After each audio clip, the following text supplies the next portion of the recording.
Over the past several years, you've grown accustomed to things like advice phone calls and portal messaging with your provider as something that we include in the non-covered services fee. One of the bigger changes we're making this year is that we're removing these services from the non-covered services fee. And instead, when it's applicable, we'll bill them through your insurance company. As a point of definition, a covered service is something that your insurance company recognizes and something that we can bill to them for a service that we provide in our office.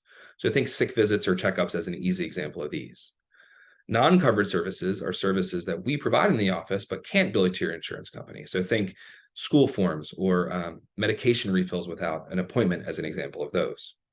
So why are we making this change this year? And the simple answer is that medical billing and insurance practices has changed over the past several years.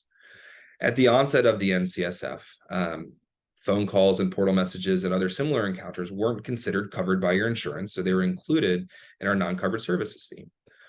Over the past several years, however, almost all insurance companies now recognize them as covered services, and as such, we need to bill them as such based on their rules and requirements.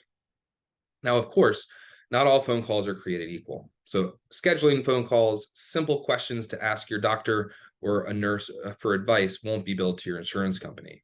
In fact, they lay out that anything longer than 5 minutes in terms of advice, care coordination, or provider time is the cutoff for what we can bill to them as a covered services. So this is the cutoff that we'll use in our practice as well. So while the billing practices change, we hope that this allows us to continue to offer this very convenient and highly utilized service to our patients because we know that it's a valuable resource for you. If you have any questions about this or if you want to speak to one of our representatives, please reach out and talk to us.